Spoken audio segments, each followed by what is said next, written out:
Well, it's overwhelmed, no? Gani isa di sa amo ang highlight sa among activity sa among celebration sa 55th araw ng Barangay Matutungan kining tuwang provincial medical mission dinhi sa amo ang barangay. Gani isa di sa amo din nga gipangandaman. Isa di sa amo ang ikapasigarbo ngadto sa mga katawan nga tungod sa pagpangga sa provincial government pinaagi sa programa sa iHelp iShare Plus Plus Plus program nahatagan nig tsansa no nga makabaton og ginani nga programa diin benepisyaryo ang mga katawan sa barangay Matutungan. So malipayon kami dako in behalf ni punong barangay Giovanni Barakil kauban ng council nga ila gining amo gining gihisgutan atong during sa among session nga magpatigayon jud og medical mission no isa rin sa amo agad nga highlight sa among aktibidad. Malipayon yung gaming dako. Sa pagkakaroon, no, gani among kumakita ninyo ang venue nato nalanta dinhi karon sa Matutungan Elementary School. Magpasalamat tig dako sa pamunuan pod sa Matutungan Elementary School ni Nemo Chansa kaghatag sa mga tungod kay ang ato amang god nga Governor Douglas Cagas Gymnasium sa Barangay Matutungan is ongoing ang ato ang repair. So isa pud na nga amo ang ipasalamat adto sa ato provincial government to the good governor Ibon Ronya Cagas nga na-repair pod no ang mga gym niya timely nga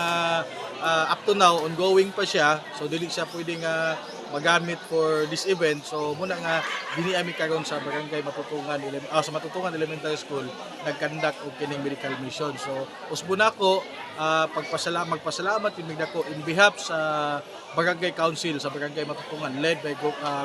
our barangay captain Giovanni Barakil no with his behalf magpasalamat bigdako sa provincial medical mission team no sa Probet no sa Tomadente salamat kayong tanan no labi na sa inyo sa inyo gid nga paghatag sa mga grant nga ang katawan sa Barangay Matutungan makabaton nini nga maong benepisyo sa panglawas para sa tuwang probinsya. Yes, tungod kay unang-una amo gid ginapahouse to house sila no after sa session nga among gibuhat nga magkandak unya pagtawag nato sa ato ang provincial capital mag-request ta og kini mag-request me og kini gitawag nga medical mission paghatag sa mga schedule yana gipa house to house nato no ang mga katawan dinhi sa Barangay Matutungan gipahibalo sa ilaha nga adunay libre nga medical mission nga ihanyag ang ato ang provincial government dinhi sa ato nga barangay no niya ang ato amo apod nga mga BHW even the barangay functionaries amo gi sila nga gihatagan gyud og functions para lang nga mapaabot gyud o ma-disseminate kining mga impormasyon para sa ato ang mga katawan nga adunay inani nga programa gipaabot ang ato provincial government para sa ato nga libre ug aduna po libre nga tambal. Isa pa pod kadaghanan gud sa ila no request gid ni pod sa mga katawhan kay makita man gud nila no tungod sa posting sa social media makita nila nga adunay mga ibot ngipon adunay kining gitawag nga mga paghatag og bitamina sa mga kahayupan muna nga nihangyo gud sila since nata sa Aplan Barangay no napapuntay magkaigsunan dinhi nga napapuy mga hayop daghan kayo so dako pud kay nang pasalamat nila mo na nga amo ang gihatagan og katumanan ang ila nga mga hangyo og kami pod sa Barangay Council nag-double effort aron ma-disseminate sa ila kini nga maong well, wala namin may istorya pa, no? Kung imutan na itong relationship together between the barangay local government unit of Matutungan and the provincial government, ang amog yung may istorya is overwhelmed kami. Tungod kay once and for all, kung na-notice ninyo sa inyong pagsubida din niya, no, wala na mo nakaagi o ganing mga lubak-lubak nga dalan tungod kay fully cemented agad ang ato ang dalan din sa barangay Matutungan. Kana tungod sa pagpaningkamot o paghatag o pagtagad sa itong provincial government dinhi sa tuwang barangay. So aside of that, daghan pa ta og mga proyekto nga nadawat sa provincial government dinhi. Particular na sa kanang amo ang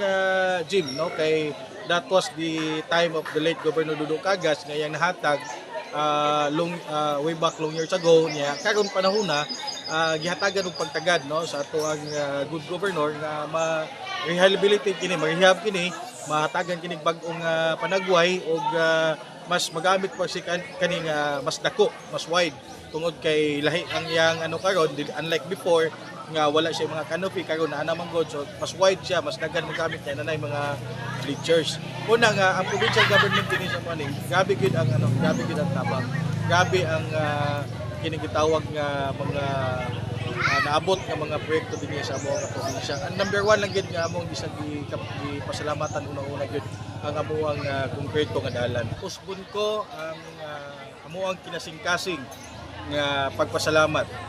no ngadto sa atong pinalangga nga inahan sa probinsya, Honorable Governor Yvonne Cagas, sa ato ang Vice Gobernador, Vice Governor Mark Douglas Dafolson Cagas, sa ato ang mga board members no nga gikan pa sa una ug hangtod karon wala gid nila nalimtan ang barangay Matutungan. Sayod ta kung unsa ka project oriented no, kung unsa ka maayo nga leader ang ato nga gobernadora, sayod ta kung unsa ka maayo sila sa ilang performance sa pagpaapod-apod sa ning mga programa ngadto sa mga katawan. Una nga kami in behalf sa Barangay Council sa Barangay Matutungan sa pagpanguna ni Kapitan Giovanni Barakel ug kauban sa atong mga kaubanan sa konseho, kinasing-kasing ang among gipaabot nga pagpasalamat ngadto sa ato provincial government labi na kay Governor Yvonne Cagas ug kay Vice Governor Mark Cagas niini nga maong nahitabo karon nga amuang kining gitawag nga medical mission dinhi sa amuang barangay in celebration of course no sa amuang ika-25th nga araw ng Barangay Matutungan. No niya ako na lang po I would like to take this opportunity